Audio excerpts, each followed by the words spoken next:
So, Felipe, please, whenever you're ready. Great.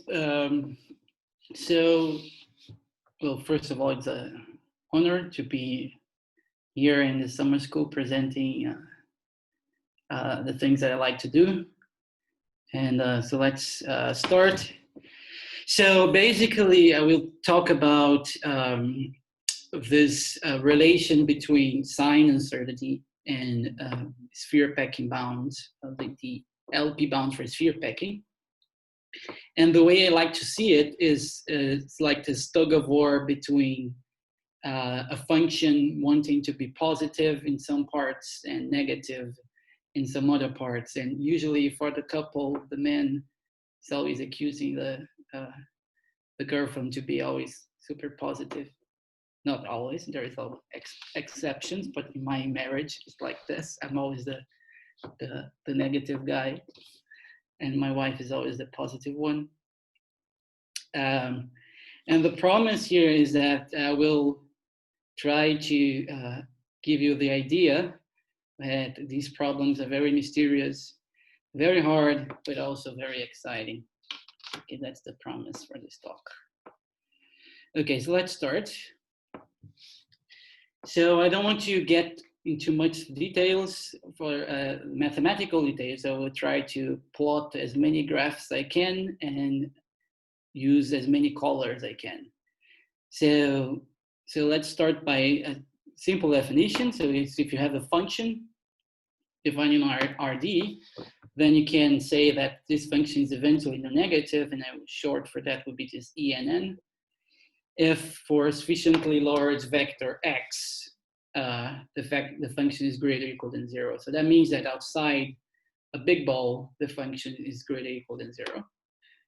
And then you can define the smallest radii such that this property holds, which I call R of f here. Okay, can you see my mouse? Yeah. Yes. Great. So basically that would be the typical picture. So this is an even function in one dimension, and it starts doing something, and then at some point, let's say around 3, the function becomes positive, and it's positive forever.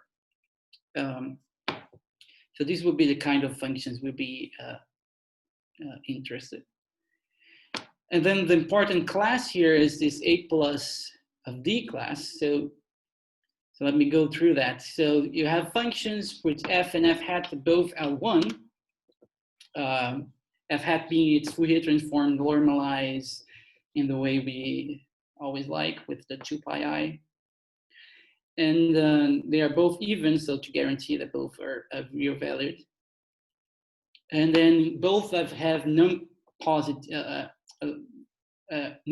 mass, so less or equal than 0. So f hat at 0, meaning the integral of f, and f at 0, meaning the integral of f hat, is both are less or equal than 0. However, they are both eventually non-negative. So, and then what you can, so you have R of f and R of f hat. You have these two quantities that you can measure. And if you take the product, this is a scaling variant. So if you scale f, then by Fourier, let's say multiplying by lambda the x variable, then the Fourier transform will be dividing. And then you can see that R of f times R of f hat remains unchanged. So then we just, as a matter of normalization, we take the square root. So you can ask about if you can minimize this quantity. And it turns out that you can't. You can't create a function that is greater or equal than 0, and also its Fourier transform greater or equal than 0 outside our arbitrarily small neighborhood of the origin. That can't be done. And in 2010, Bourgain and Kozo and Kahane show that this indeed generates an uncertainty principle. And the way I'm writing here is just to also give you the current asymptotics that we know of. So if you take A plus of D, which is the infimum of this quantity here, then it's indeed bounded from below, and it grows as the square root of the dimension. And the multiplying constant that we can prove so far below is this one here, 1/2 pi e. And then by just writing the most simple function you can think of, which is some polynomial of degree 2 times a Gaussian. Oh, let me close my window. Sorry.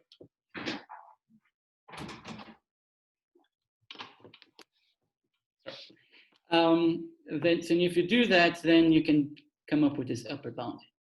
Okay. So that's what they did, and they proved that they were interested in bounding the discriminant of certain number fields, but we were not talking about this. And also, it looked like the bound that derived using this auxiliary function is not that good, so we'll just skip that. And in 2019, Con and I, we realized that this problem was indeed actually, and it was a big surprise for me at least,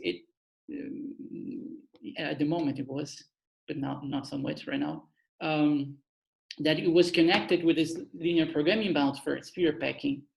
And then I think my visit in Microsoft lasted for 4 days or something like that. And in the first 2 or 3 days, we solved the problem, something like that. When we realized the connection, it was a fast run to the end of the solution. And so that's what I want to talk about now. So I want to investigate how can we show that this problem in dimension 12 has this answer, and how it is connected with sphere packing. And then I want to talk about some generalizations of that to the discrete setting. And one important part, and that would justify this plus sign here in this definition, is this reduction, which Bourgain already did. And it's first of all, you can always assume that your function is radial. Well, after all, you're using balls to measure the radii. So you can just do your favorite radialization process to radialize the function. And then you can also assume that both functions, once you scale down the functions properly, then you can make them to have its last sign change exactly in the same spot, because the quantity you're trying to minimize is scaling varying anyway, so you can do that. And then this is the big part, then what you can do is you can force f to be self-dual. And the reason is that since both functions need to be eventually positive, and now they have the same last sign change, you can just add them, and the sum will have the same last sign change. All the other conditions will also be satisfied, meaning the mass of both will still be negative, so the mass of the sum will be still less or equal than 0. And that function will do just a better job. And then, since we are always dealing with this linear programming point of view, we're always interested to know what constraints actually satisfied. So we had a constraint which was the mass being less or equal than 0. And we can actually make that be attained. So you can make the mass be equal to 0 by forcing f of 0 being 0. Since it's self-dual, that is also the value of its mass. And the way you do it is just subtracting a proper Gaussian. So then you realize that in the end, you have this reduction. The problem is actually the infimum of just the R of f among functions which are radial, self-dual, vanish at the origin, and eventually negative. And that's why we use this square root in the normalization. So in the end, we just get this plain R of f instead of R of f squared. And this one looked like the problem that Noah and Henry studied in their annals paper.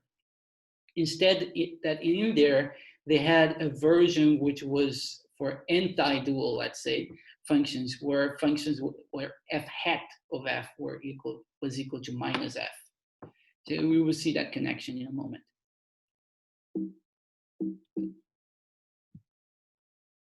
And that's the typical picture you get. So this is a plot in dimension 2.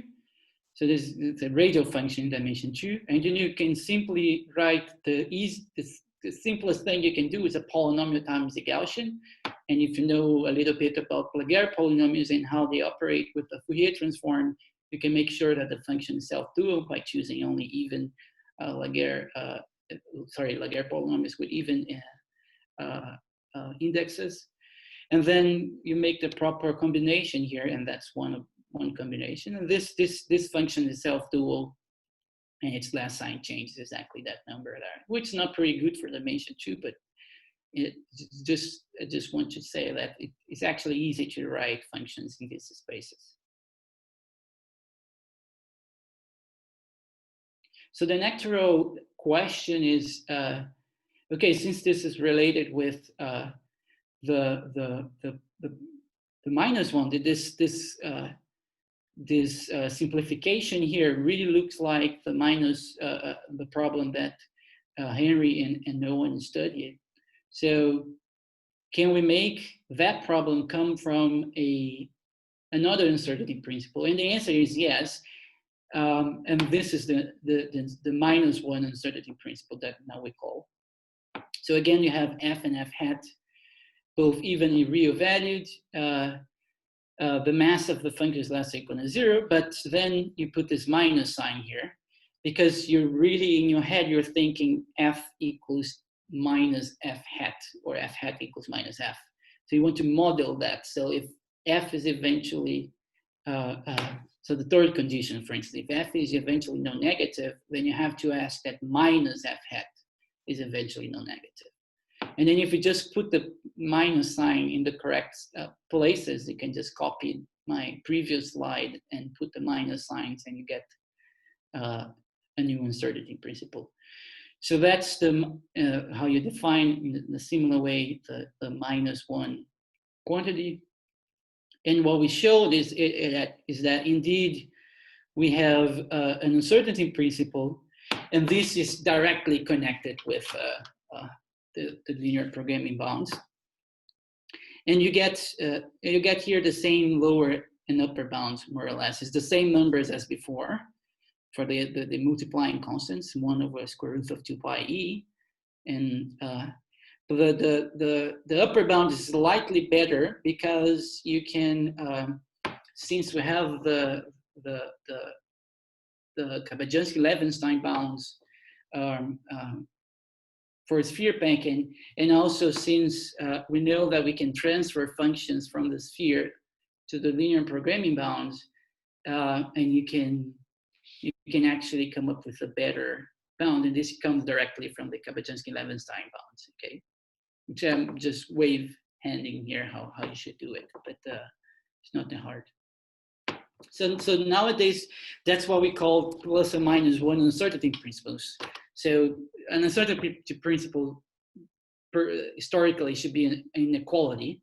So in this sense, this inequality here below is what we call the plus or minus one uncertainty principle, or sign uncertainty principles. Okay. And this reduction here, this final line here in the theorem, which is so this problem here is exactly the problem present in the paper of Henry and Nolan, if you recall.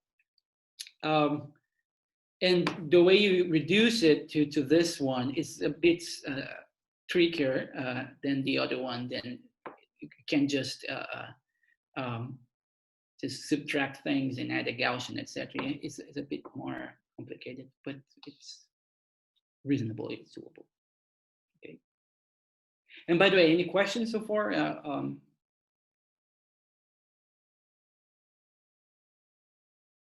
Okay. So great. We have these two uncertainty principles.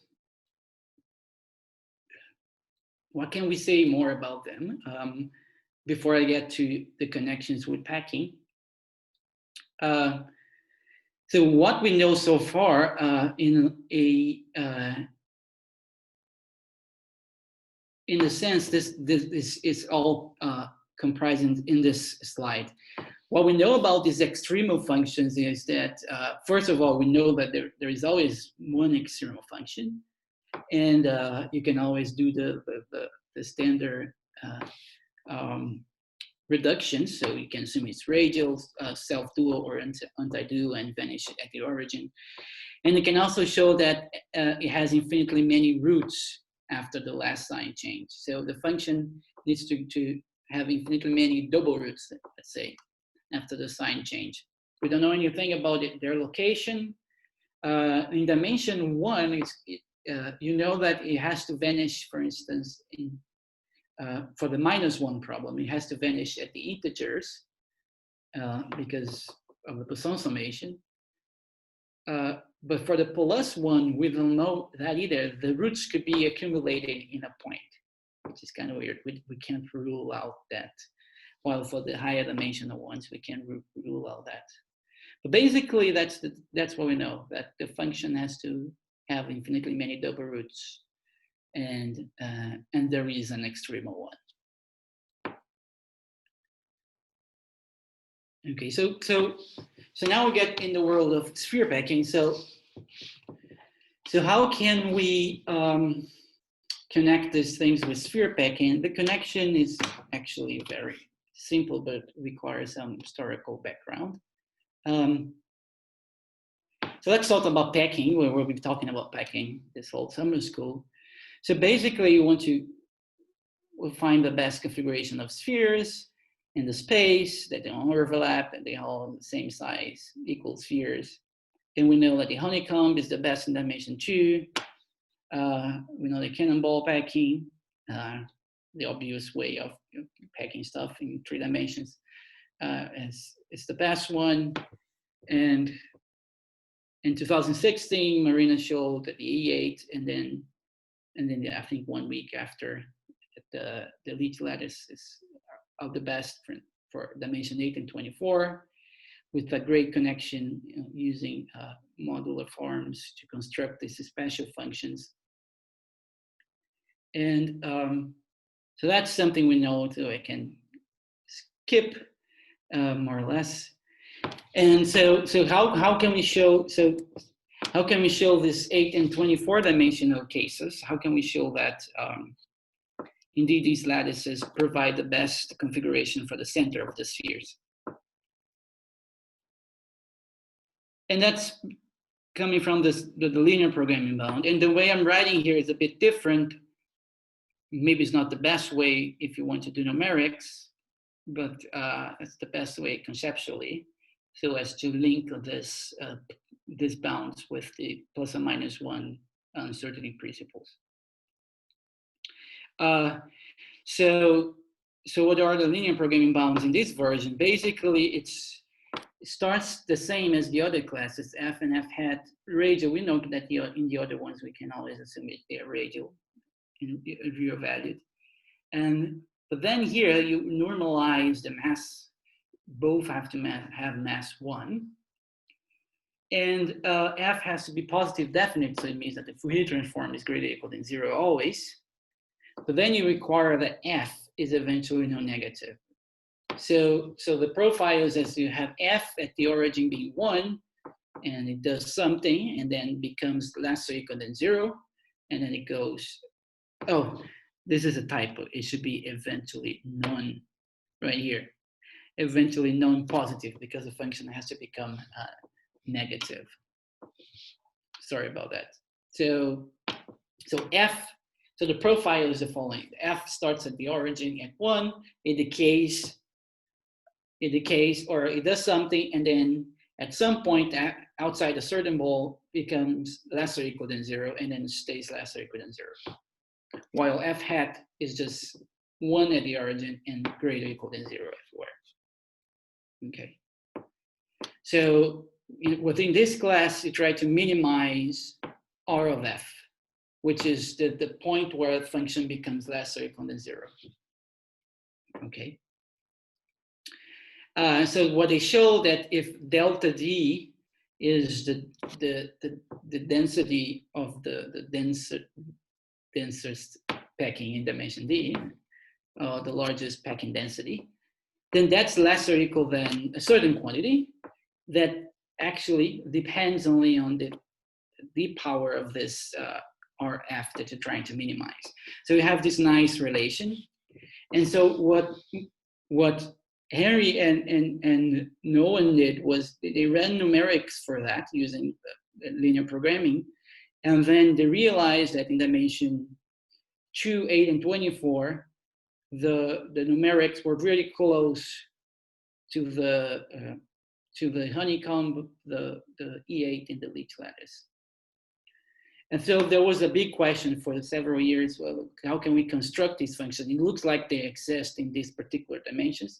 And that's what Marina did. She showed that in dimension 8 and 24, indeed, we had this bound here is attained, and you can construct a special function for that.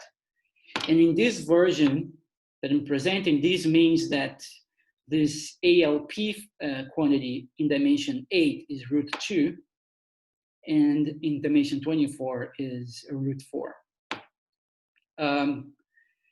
So that's what I want to say about that. I will not get into the actual constructions and etc. because I think Daniel already did that.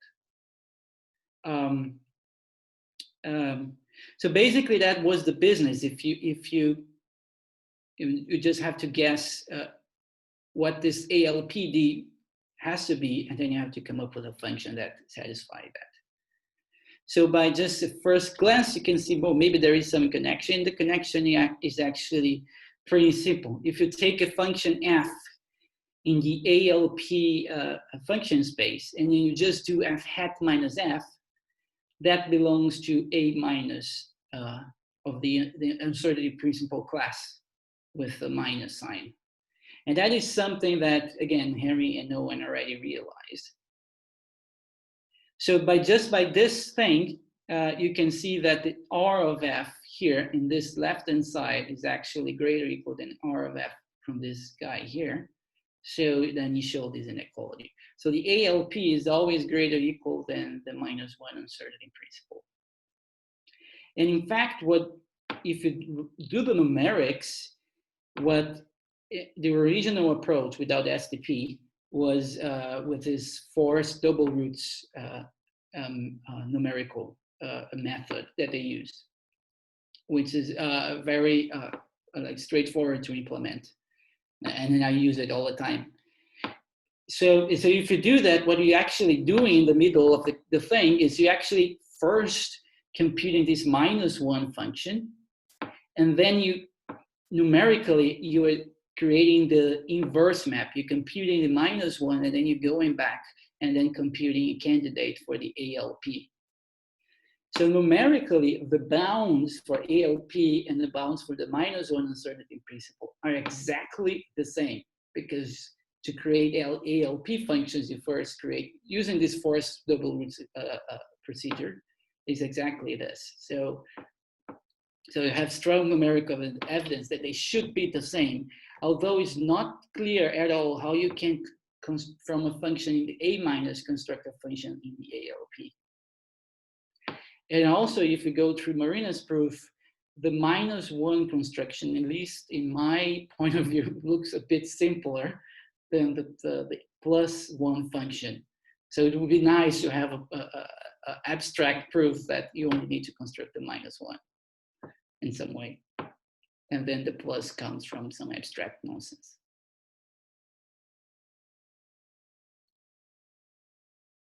So just reviewing again. So then you can go in Marina's proof and you can extract these minus 1 functions. And these functions are the best ones for the uncertainty principle. And you can show this, okay? And the optimality, for instance, can come from the Poisson summation for the E8 and the leech lattice, for instance. Okay, so that's what we realized when I was visiting Henry. We realized that, well, these are basically the same problems. They're like cousins or twins or, I don't know, brothers or something like that. So, or they're in a band together. I don't know. So we realized we could basically use the same techniques once we have the link, and then you can just hunt the function that gives you the bound, and then that's what we did. And then optimality here comes from the E6 Eisenstein series. And then we present the numerical evidence that all these numbers, the linear programming bounds, the -1, they should be equal, but the +1 are also pretty close. They all should grow like some constant times square root of D. And recently there is numerical evidence related with conformal field theories. And Henry can say more about this, which I'm not that familiar with that thing. That C should be 1/pi, which would be great. It would be awesome if C was 1/pi. So this is a very, at least for me, it's like an active research topic to try to figure out better upper lower bounds, mainly upper bounds, lower bounds are hard, for these uncertainty principles, and try to figure out the actual asymptotic behavior. Any questions so far? Great. So this is just summarizing everything. What do we know so far? Well, let me go from bottom up. In 24 dimensions, we have the leech. We know how to solve the ALP and the -1. No idea what's the plus. In 12 dimensions, we don't know anything about packing and linear programming bounds or the minus, but we don't know how to solve the plus. So it kind of, the 12-dimensional one kind of asks for a geometrical interpretation. In general, you could ask, is the A plus related with some geometrical thing? The answer is, I have no idea. My feeling is that it should, but it could just be some cousin that lives far away or something like that. In 8 dimensions, we have the E8. So again, we know how to solve the ALP, the A minus, no idea what's the A plus. In 2 dimensions, we know how to solve the packing problem, but we don't know how to compute the functions. And this is supposed to be the number we should find for these for the ALP and the -1. And it looks like a difficult problem. I guess maybe it will be solved in the next 10 years.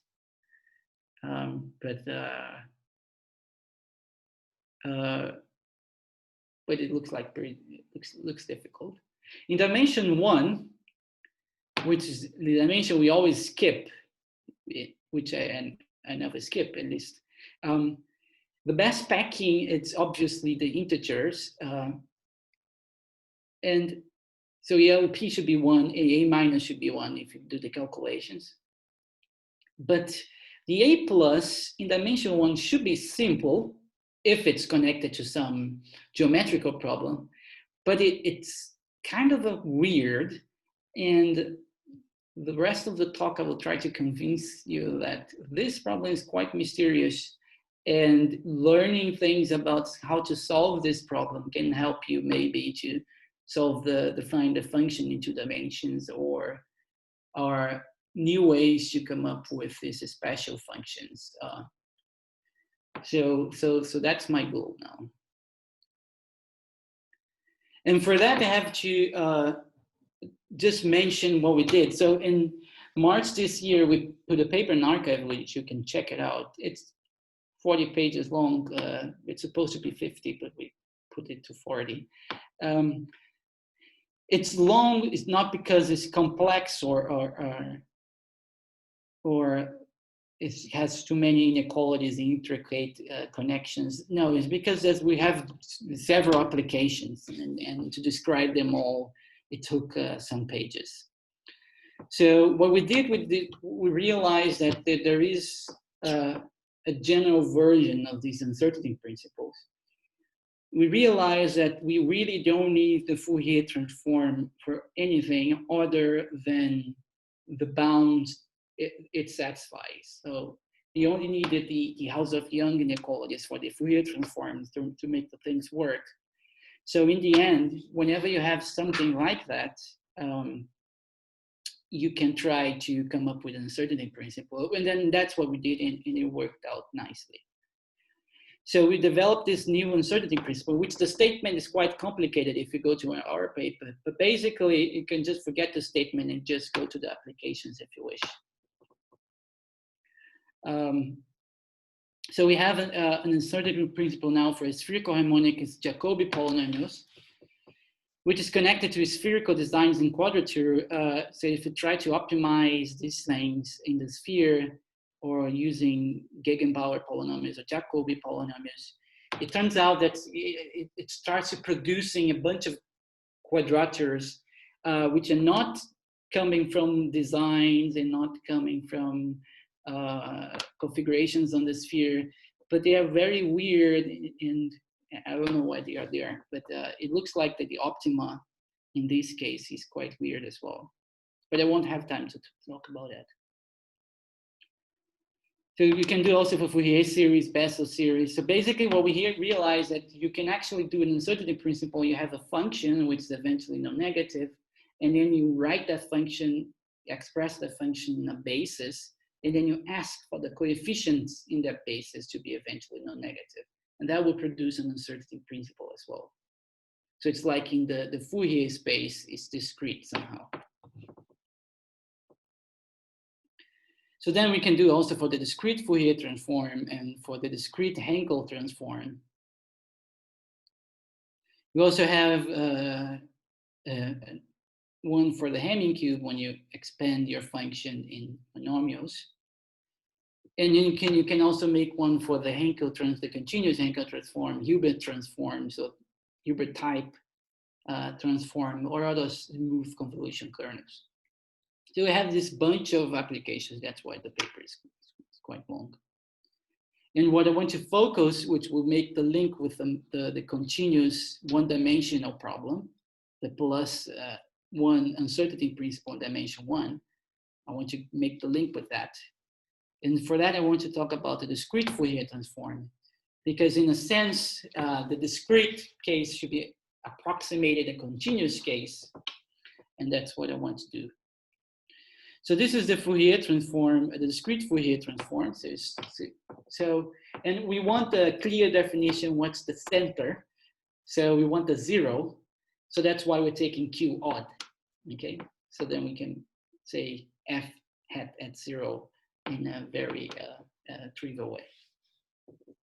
Okay, so we take Q odd and you do this, let's say symmetric discrete Fourier transform. So it just takes a function in Z mod Q to another function Z mod Q. And the theorem is the following. Let me read it to you. It's basically the same. So we have this class A plus or minus discrete for HQ. Again, both functions F and F hat will be even and real valued. The value at the F hat at the origin, and so once you choose a sign, F at the origin, it has to be less or equal than zero. And then you go ahead and define the analogous quantity, Kf and K of F hat, where Kf is again the sign change of the function, where it becomes greater or equal than zero. So it will be the point at the end where it becomes greater or equal than zero. Since F is even, I can like restrict to this positive part here. And then what we showed is that, and the theorem is in this inequality here, that this quantity is actually greater or equal than some C, which is explicit, something like 1 over 16 or something like that, times the square root of the length of the vector, the length of the size of the support of, okay. So this is like a imitation of the continuous version. So then you can ask in which sense the discrete converges to continuous. So one wishes, and that was my whole point in trying to do this stuff, that the discrete converges to the continuous. So what we have to do is, since a plus or minus is greater or equal than the square root of q, I have to divide by this quantity, and then we will have, so we'll be left with a multiplying constant, and that multiplying constant should converge to the continuous version of the problem.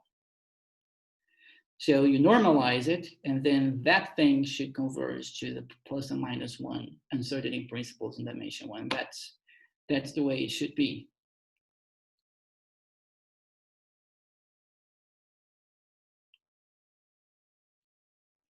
Okay, so if we go to the -1 problem, and so what you do is that so what we did was we ran some linear programming for this stuff.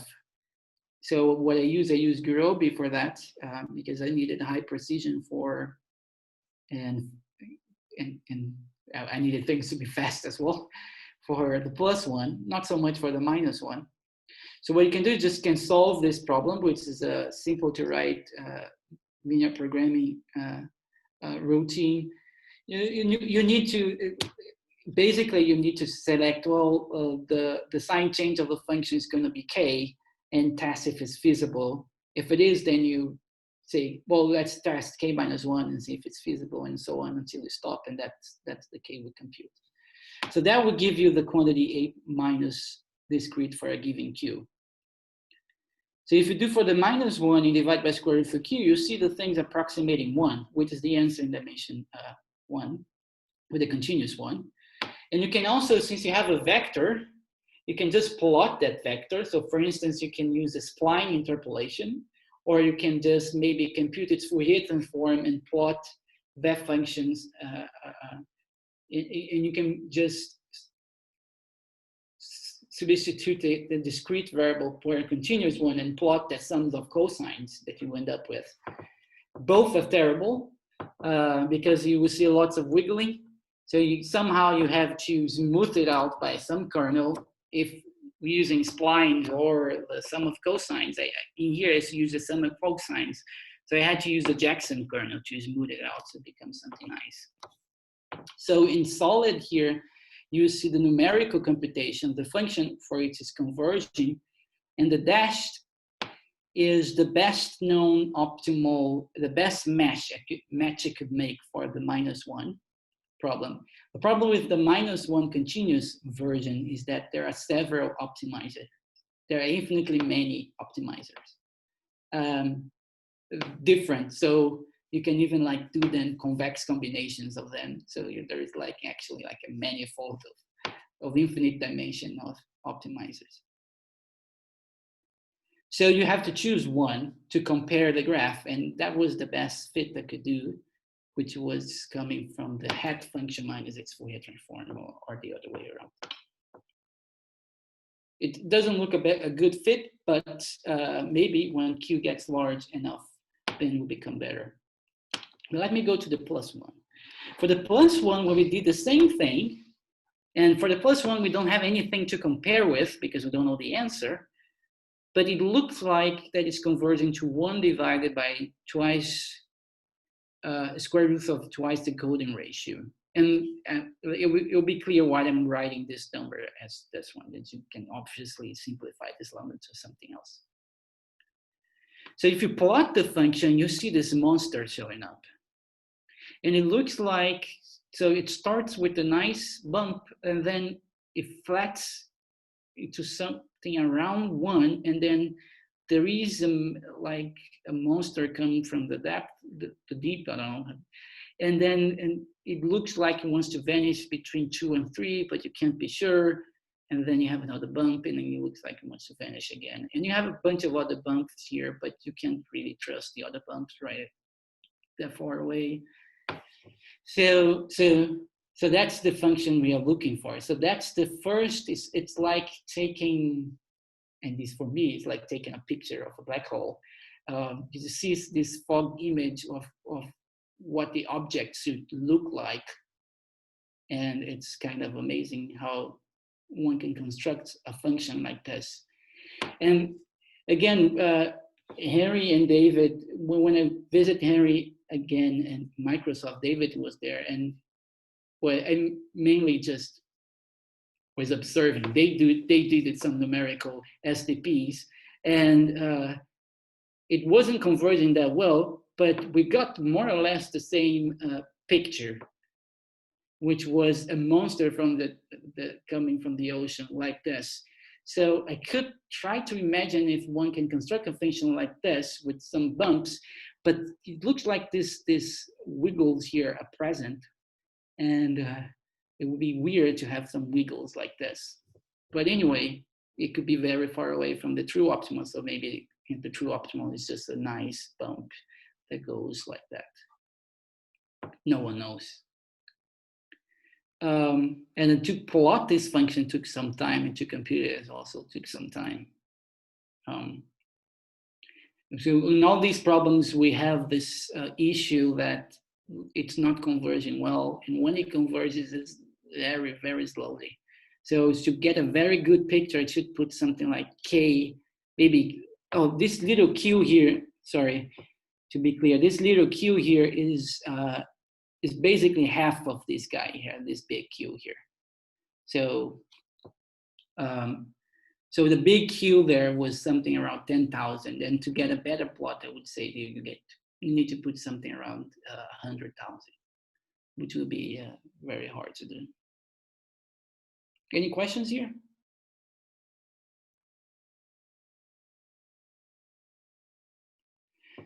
So I have a question. How the hell I guessed this thing here? Surely 0.55, it's not close enough to this number to be a reasonable guess.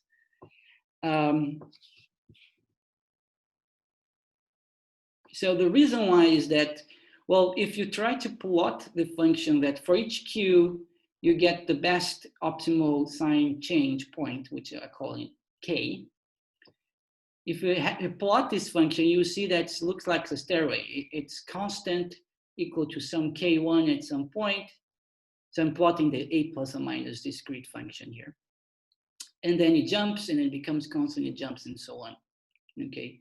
And if you make the assumption that the distance from Q1 to Q2 are comparable asymptotically, that means the jumps asymptotically, then you can invert this function. So basically for each Q1, then you map to K1, you map to Q1, and you can have K2, and then you map to Q2, and so on. So you invert in the jumps. So I can define this function here that maps K to a jump. So basically, if the jumps are asymptotically more or less the same, this limit here, if it exists, should be equal to that limit here. Okay, so I'm just inverting the function A plus or minus discrete, making an assumption. So then you have a very well-defined sequence of integers. For each K, you have this Q plus or minus jump K, which you can compute numerically. Okay, so when you do that in the minus, it completely agrees with this function here. And this I tested with K from, so this is from K greater equal than 4, I guess, from 4 to 100, and completely agrees with this thing, which is completely mysterious. I don't know how the hell it's going to be this way, but it looks like there is a theorem to be proven here. There must be some simple construction, simple sum of cosines that you can write,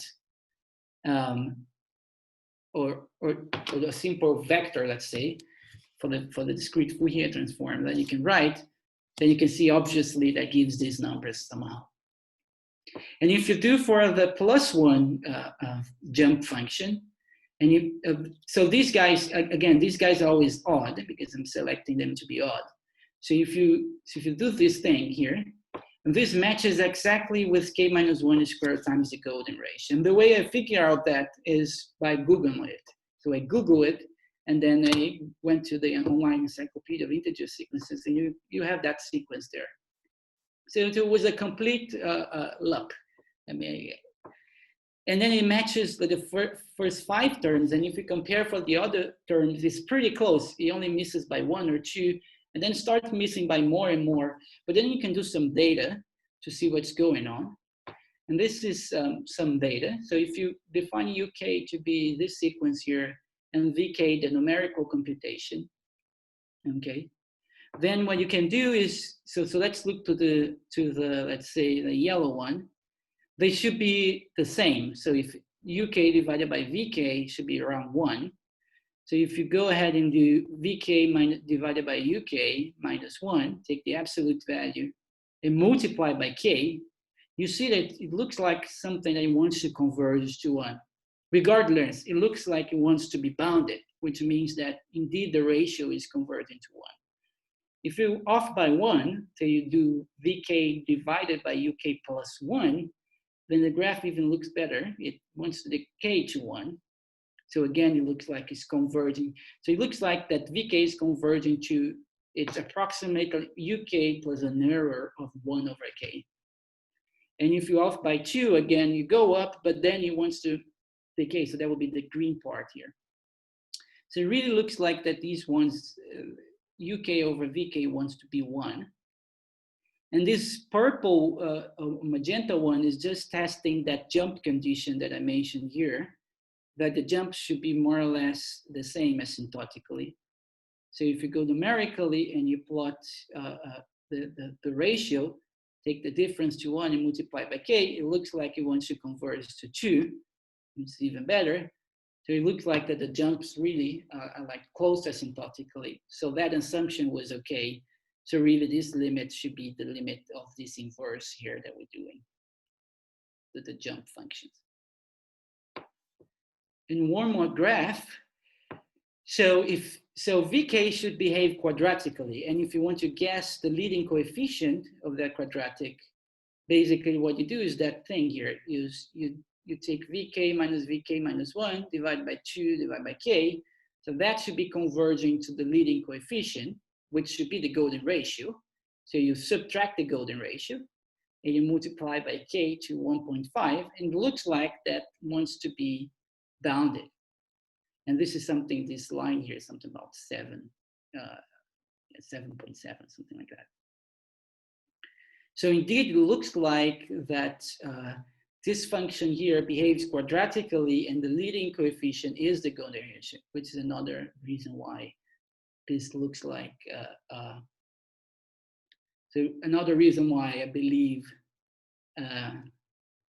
what? Oh, this is the other place. What is the reason? Yeah, a reason why I believe this conjecture here. So now that's my conjecture, that this is converging to 1 divided by twice the golden ratio. If you work out what it should be that. And this thing equals the +1 uncertainty principle in dimension 1. So that's the answer. And the function should look like that.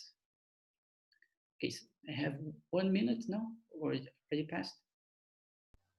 Already passed, but please finish your thought. Yeah, I just have one more slide then. Oh, well, yeah. So let me finish with that.